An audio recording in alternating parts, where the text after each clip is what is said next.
Super excited, as Paul referred to, my favorite subject in the world, office space, the future of office space, the evolution of office space, comparing the past few years to the next few years and so forth. We have a super distinguished panel here. I'm going to let them present themselves in a second once they get mic'd up here and sit down. But we want to bring up topics such as what are tenants thinking? What are these new tenants in the market? What are they thinking? How are landlords reacting to these thoughts? Do we have any changing aspects in the industry that are disruptors to our industry? How do the millennials impact all this? Are the millennials really driving some of these decisions and so forth? So I'll wait for them to come up in a second. And Alan, Danet, Jorge.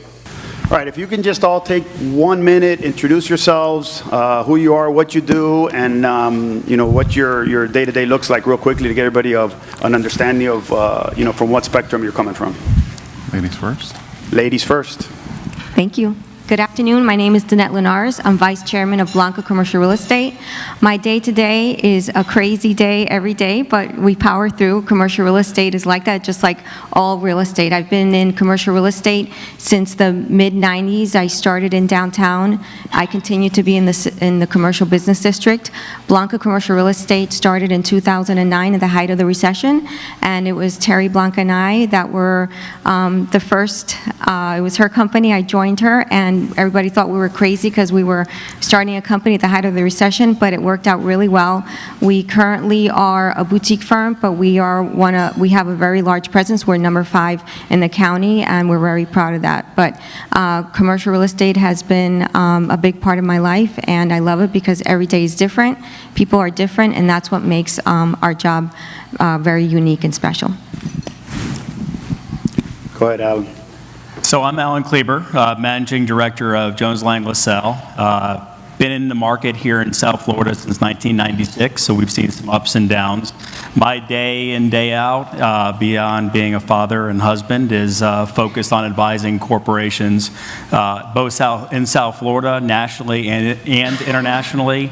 I have only done one thing, whereas Danet has focused on the landlord side. I've only focused on the tenant advisory side. So we get the ability to get inside how organizations make decisions, why they make decisions, and specifically for us in the room today, why South Florida and why Miami. And I'm Jorge Bernal, Design Director with Gensler here in Miami. Otherwise known as George. Otherwise known as George, yes. Jorge Bernal. We are a boutique studio of 52 professionals, but with the backing of the big Gensler, which is 6,200 employees around the globe across 50 plus offices. And my day-to-day as a design director is working with clients from private wealth management on the small side to Fortune 500 companies relocating their HQs to Miami, and working with the brokerage teams to kind of take the real estate transaction to a workplace that is diverse enough to appeal to all the generations in the workplace and all the trends we're going to talk about today. Excellent. As you can see, we have a lot of experience on the stage right now, and really different viewpoints from the landlord side, from the tenant side, and from the design side. Let's just start with some basic facts. Danet, I want you to cover the suburbs a little bit, and maybe Alan, you can do Brickell downtown, if we can just divide it up a little bit. But just what's the status of the office market right now? Your vacancies, your rents for maybe differentiation between Class A and Class B. Any trends and that you want to state as to where we're at right now towards the end of 2018? Right now, vacancy rates are pretty low. I think that out of the 4 major submarkets, Coconut Grove actually has the least amount of vacancy. Now there is about 300,000 square feet of new product under construction right now. There are 3 new office buildings going up there. Prices, Coral Gables is also a very healthy market. We are actually in the process, we just launched a new building called The Plaza, which is a mixed-use facility right by Pond Circle. It's in a 7 7-acre site. It's an amazing project with 2 new commercial Class A office buildings under construction to be delivered in the first quarter of 20 and 21. And the reason for that is because the Coral Gables market also is very strong. There's a high demand for people wanting to be in the suburban market. I have myself been in the downtown market since I started in the 90s, but we have been seeing a trend of people going into the suburban market. So because developers are creating a urban feel in a suburban market. You just heard from Doral. We have product in Doral. Doral has really changed so much in the last 10 years with new office buildings, new residential, new retail, and that's really attracting people to these suburban markets. It's a quality of life. So right now the rents have gone up year-over-year about 5%. In the last 5 years, they have gone up probably about 15%, and it's continuing on an upward trajectory. Alan, if you can cover a little bit, downtown and Brickell. Sometimes we think the Miami River doesn't have an effect between the north and the south, but then other times we see some tremendous differentiations. If you can just speak a little bit to that. I know you've been in that market for a very long time and know it very well. Sure. And it's funny, we always talk about stats and what's happening in the marketplace, and they're all backwards looking. They don't matter where we are. What matters is where we're going and what are the trends that are happening. Just from a high level perspective, I think the trend for everybody to be aware of in this room is a hyper focus by corporate occupiers from the prism that I see things through of wanting to be in a very urban environment, and not just urban, and Danet, I'll pick up on something that you communicated, not just urban from the perspective of a Doral urban or a Coconut Grove urban, but quite frankly, a focus on the core downtown, the CBD market. So our CBD market, right, as everybody knows, is Brickell Avenue and downtown together comprise the CBD. There has always been a line of demarcation with Brickell Avenue versus downtown, and there's always been a delta of rates between those, depending on where we are in the cycle. Sometimes downtown is more, sometimes Brickell is less, et cetera. At this point in time, where we are and where we're heading is Brickell Avenue happens to have the least vacancy rates, or the lowest vacancy rate, the higher rates, and downtown happens to have more space available. Ultimately, what's going to happen and what we continue to see. Can everybody hear me, by the way? Is that any better? All right, maybe I'll do this. Well, here we go. We're going to do the handheld. How about now? Yeah. All right. So here's what's happening is that ultimately what we're seeing is downtown is finally catching up. We're starting to get critical mass that's happening with the train station, with Miami World Center about to come out of ground. There's a lot of activity. And so you're going to start to see, in our opinion, because they're so tight on Brickell Avenue, you're going to start to see some of those tenants on Brickell. They're going to start to cascade over to downtown. That used to not happen. It used to be the other way. You used to go from downtown to Brickell to Coral Gables and then Dadeland when you're about ready to retire. Those days are over. We're continuing to see an urbanization, and the way we're defining it is the core CBD market. There are large corporate occupiers that we're advising in Doral, for example, and if the mayor's still here, I apologize, but they're focused on the mass transit that's happening. Traffic has become a problem. We all know that. We've been living it for a long time. But they're focused on coming to the core CBD because of the live, work, play environment that's there, and focused on the millennials. And so there's not a discussion in a corporate boardroom with a Fortune 500 or equivalent HR director where our focus isn't on the people, probably the demographics in this room. The focus is on what does my retirement curve look like when we're designing a headquarters that's 10 to 15 to 20 years down the road. What type of operation do we need to have today, and what is the percentage of the millennials that we have in our population? That's who they're planning for today. Excellent. Thank you. Thank you very much. Jorge, we're going to have the most we'll fun with see. you because, you hear a lot of buzzwords, LEED certification, green buildings. More recently, health and wellness has kind of been a phrase, a tag.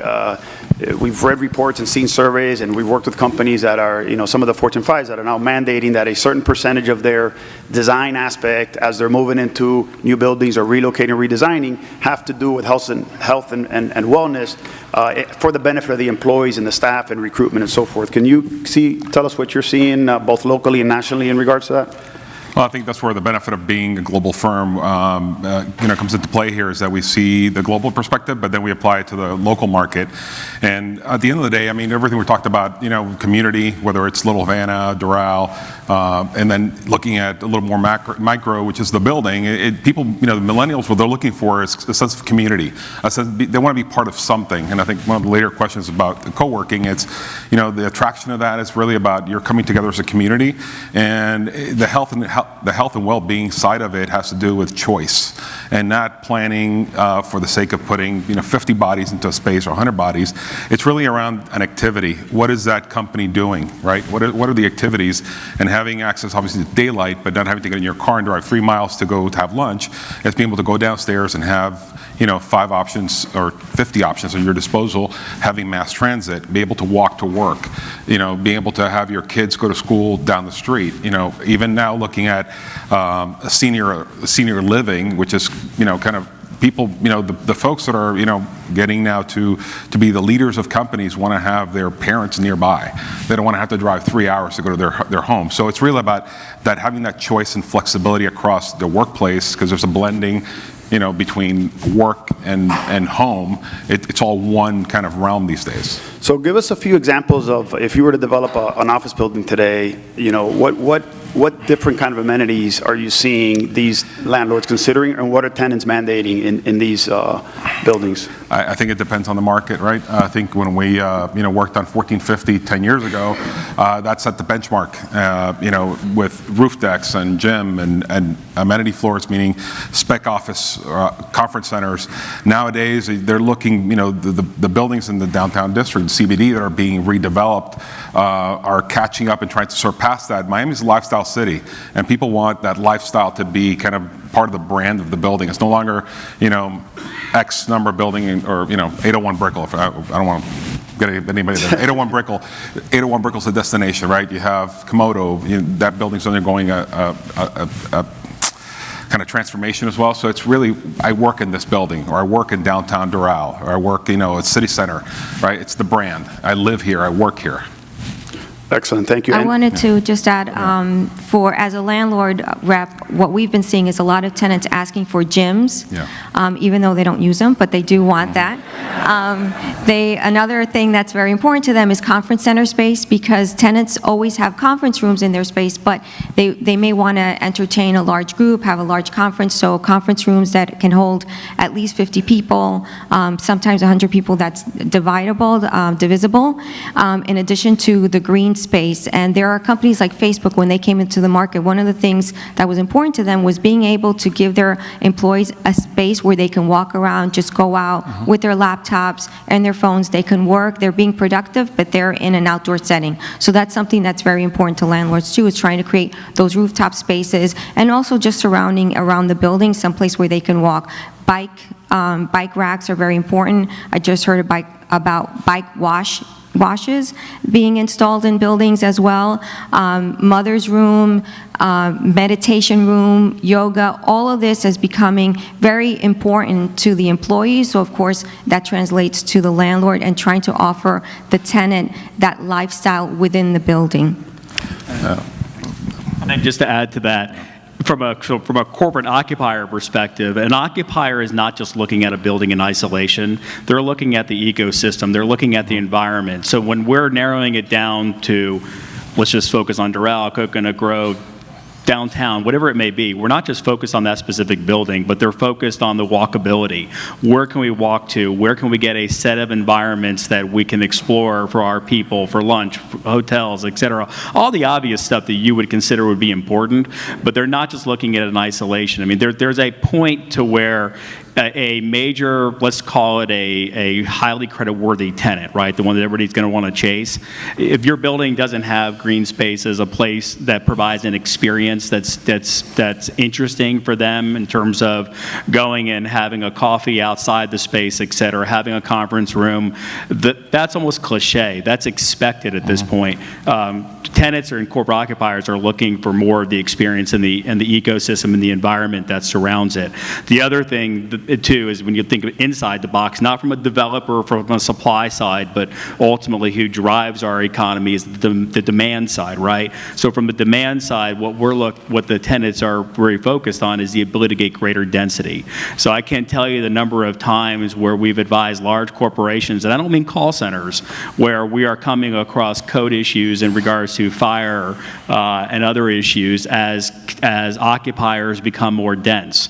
One of the questions you had was about natural light and so forth, and to dovetail that, if you don't mind, Sure, please go ahead. Is that the U.S., for those of us in the room who have gone to Europe and done work, the U.S. is and from a workplace strategy perspective, is light years behind our European colleagues. In Germany, they have a light ordinance where you can only have so large of bay depths so that all of their employees get natural light for wellness.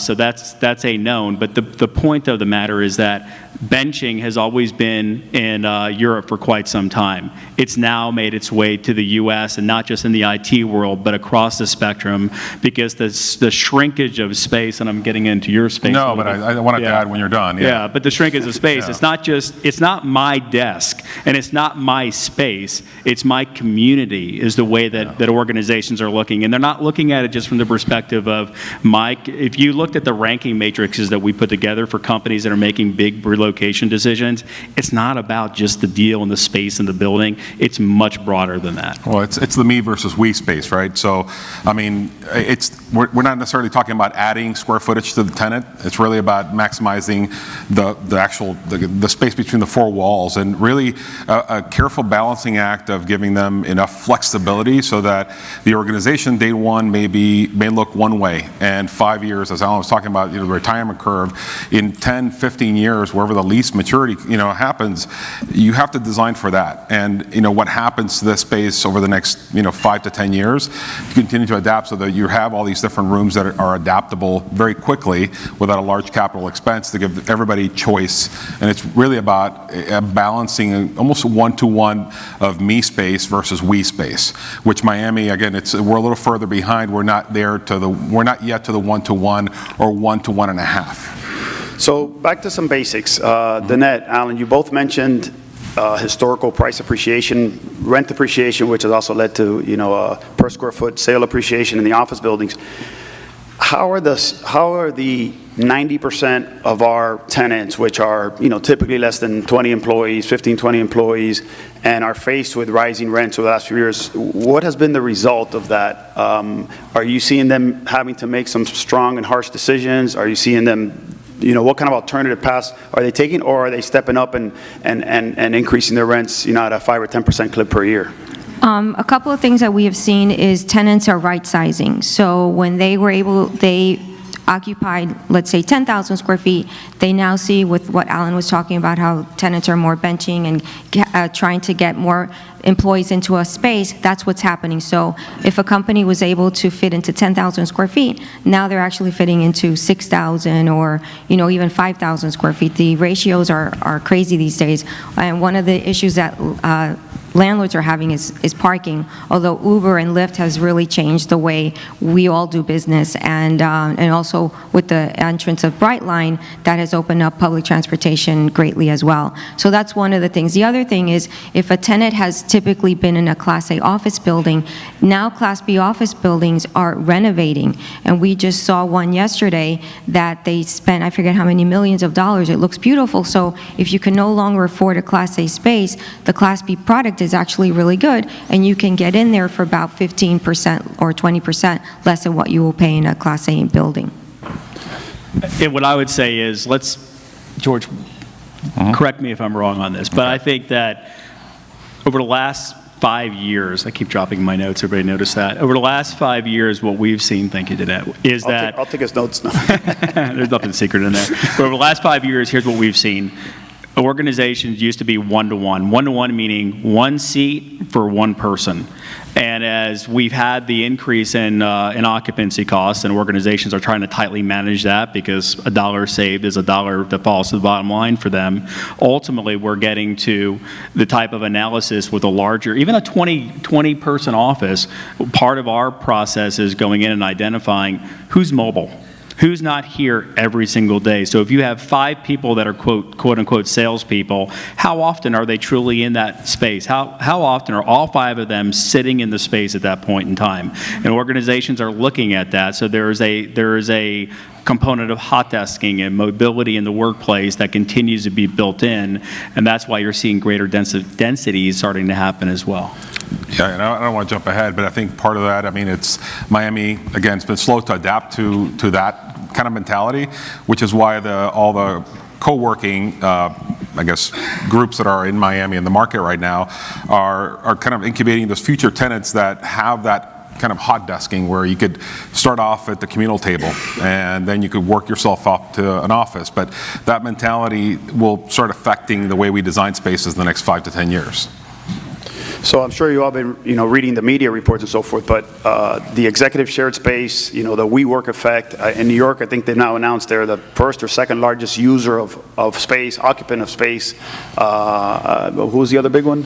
One of the bank. You have spaces and then industry. Right. Well, they're the biggest in London as well. Correct. So definitely it's a trend we're seeing, and they're looking at all the different markets, and they have quite a future ahead of them and so forth. So I'll toss this one up for whoever wants to talk about it. Amazon, obviously been in the papers also. We're on their list of top 20 potential cities that they're going to select. 2 things. Any chance at that for Miami, part A, and part B is, have we had an Amazon effect? I mean, is there any other benefits that we've received as a community because we're on that top 20 list?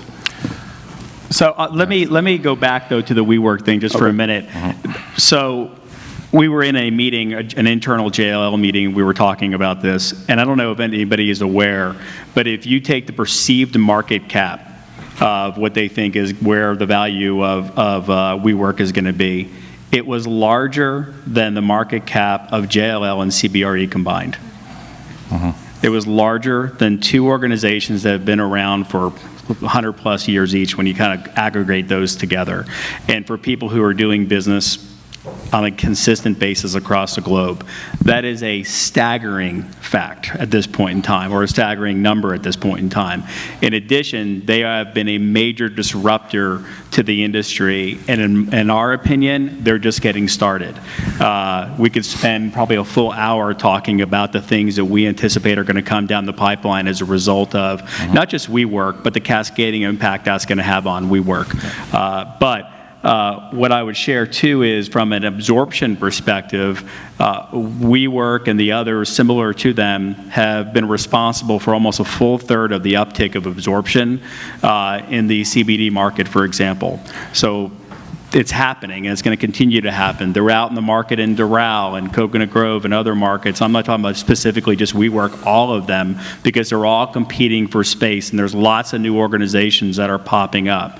And the corporates are following suit. There is a percentage of almost every major organization that we advise that we are looking at how to take a percentage of the overall portfolio and apply it to what we call flex space in the portfolio and signing global or national contracts. So that's helping drive it, and that's also driven by the leasehold accounting modifications that are coming down the pipe, or have already been implemented rather. So there's lots of changes that are happening in our industry that's going to drive a new paradigm that we haven't had for quite some time.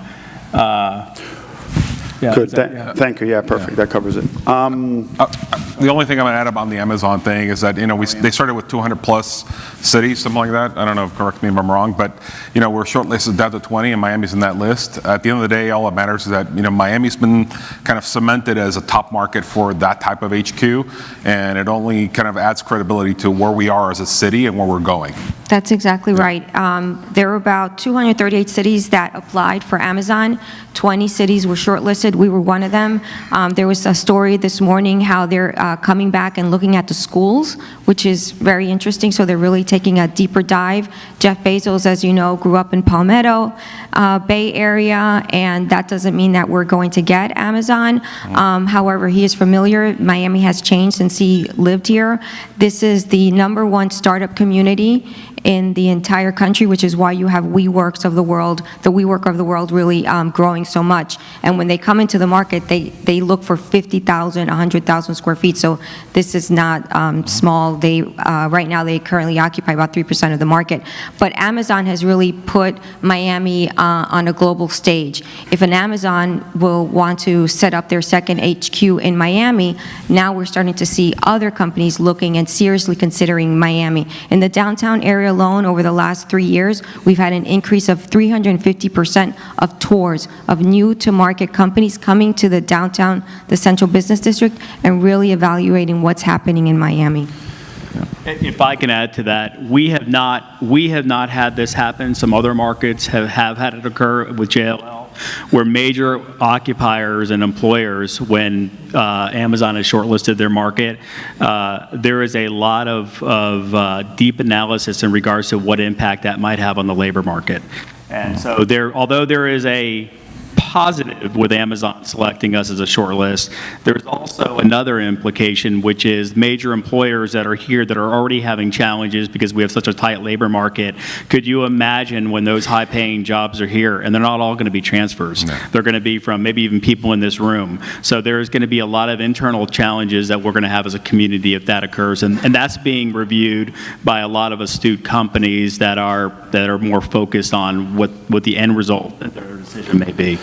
Yeah. So, Danet, Adam, I'll let you both answer these. If Jorge designs you the nicest, highest quality office building in either downtown, another one, a new one today, 2000 delivery, 2020, 2021, 2-year construction, brick or downtown, what is the tenant taking the top 2 floors of that building have to pay in 2021 to see the water and be in the newest building at the time? You're going to get 2 answers. One from her that's going to be high, one needs to be very low. Good. I am very realistic. Well, the first new office building probably wouldn't deliver until 22, 23, based on where we are in the cycle, and there is a shortage of office supply coming up. But it's very expensive to build an office building. You're looking at about $600 a square foot, $650. And in order for a landlord to be able to support that type of cost, you're looking at rents in the $60 range. I know Alan does want to hear that, but between $58 and $62 a square foot. There is an office building in the Brickell area that has been commanding over $60 rates for the last 3 years. It's 1450 Brickell. We just did a deal at $65 a foot. It was a hedge fund company that moved from New York, and that's actually another thing that we're starting to see a lot more companies moving from New York and San Francisco because of the tax base. But you would have to really get about an average of $60 a foot. And this is where I come in and say it differently. So, yeah, I think overall, so if you think about how buildings are built, and so our firm and us specifically in every major market have represented, without name dropping the tenants, have represented anchor tenants, meaning but for that anchor tenant, the developer would not have been able to secure the funding that they required in order to kick off a project, to include the recent announcement that happened downtown Fort Lauderdale. And effectively, here's what happens. For an anchor tenant, if they're going to take the top 2 floors for a new project that's going to be built, that deal is going to be so drastically different than what the market is, because it is not a market-driven transaction. It is a symbiotic, it's a transaction that is symbiotic where both organizations need each other, and they can be wildly different from the market. in terms of 20, 30, even 40% lower than what people perceive the market to be, because quite frankly, they provide the financing and the anchor tenant has the ability to amortize their tenant improvement allowance within the construction loan that gets taken out in the permanent loan, et cetera. So you're going to see, but I will tell you, I think we're at that point now that you're going to start, there are, Heinz is coming out in the CBD. You're going to start to see some movement of some large tenants. We're involved with a couple with you guys right now that are going to make some pretty big, bold moves in the coming months. And So it's all driven by those and economics. thank you, and those are great. Let me put you on a helicopter, and for the benefit of the mayor who's graced us today with his presence, let's fly you over to Doral. Obviously, we also handle a large project out there. Same question, the next phase of quality Class A buildings being built by Jorge. What are the rents in Doral? Right now, the rents that we are achieving in one of the buildings that we lease, a Class A building, is about $27, $28 triple net. So on a full-service basis, it's about $38 a foot. There are some new projects that are being considered, that are proposed. They haven't broken ground yet. And they also are looking at achieving about $45 per square foot full service. No parking charges in Doral? No parking charges. That actually is a big advantage. Yeah, I'm sorry. Say good. Excellent. Well, I think I covered a lot of questions. I think, Paul, we wanted to open it up to the audience. They've done a great job, I think, giving us a great synopsis of where we're at, where we've been, and where we're going. But I'm sure they'll be happy to take a couple questions. If there are no questions, I'll make a statement for all of us, because we're all in the industry in this room, and that would be this. We happen to be at the perfect time to be in South Florida right now. We are not a tourist destination any longer. Doral, Coconut Grove, all of these markets, we're a legitimate business environment at this, and we continue to see big organizations, not small, that are looking to have some type of presence in South Florida, not just the CBD. And so we're in for a really nice ride. Thank you. Any questions? Going once, twice, three times? What else we got, Paul? I'm going to ask one quick question, and then we'll go over here. When the Trump administration came in, the taxes disparity in the Northeast, particularly in New York, changed a lot, and became higher taxes, particularly in those. Did you see any influx from New York and in the Northeast of coming to Miami from Wall Street and a lot of those? I don't know. We saw an influx on the residential side, and that there was a big impact.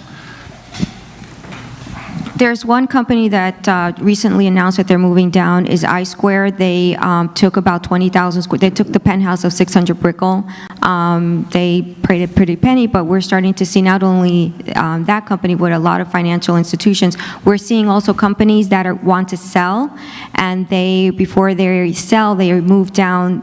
Personally, the president or the CEO, the C-suite will move down, and then they will be here for a couple of years before they sell their company. So we are definitely seeing a lot of people coming from the Southeast New York specifically because of the tax implication.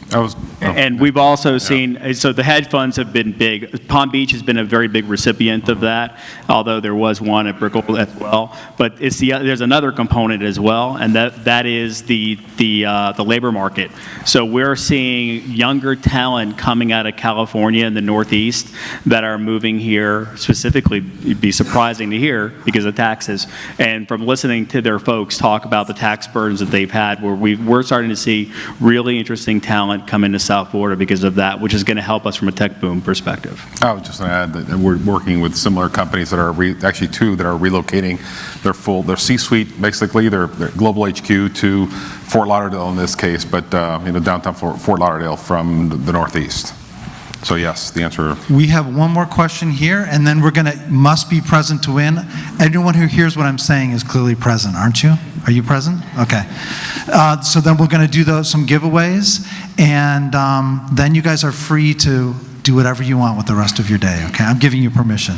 But we have one more question. Thank you, Paul. Thank you, Paul. Don't drop it. One limiting factor for the office in downtown Miami had been the plate size of the floors. All the buildings that we had, didn't have enough plate size to accommodate insurance company or large law firms. And what are we doing about to be able to attract these large insurance company, they don't want to be in too many floors where they can accommodate their staff by having a large play size. Yeah, so I'll add something that we always tell our clients, that if you're in different floors, might as well be in different buildings. So it's, in a lot of the older buildings, you know, you want to interconnect stairs. Floor plate size, I mean, you guys know the building's probably just as good, between 15 and 20. Something we're doing with a tenant, with a developer in Wynwood right now, a 545 Wynn, is that it's a side core building, so that you have free and clear space, so that you can look at the entire building. Anywhere you're standing on the plate, you see the entire floor. There's no core down the middle. It's not a popular thing down here in South Florida, but the companies that are moving down here, they're looking for space, are looking for that kind of contiguous space. Yeah. One thing is happening, we have, actually, MTV is moving off the beach, and they're coming to the Miami Central project, and they took 24,000 square feet, one full floor, because they wanted to be on one floor. They were about 35,000 square feet on the beach, so what they did is they just condensed. They changed the way they're changing the way they do their business, and that's how tenants and landlords are working together. But a good size floor plate now is about 25,000 square feet, so new development is actually going towards that end. Yeah. Thank you. Thank you.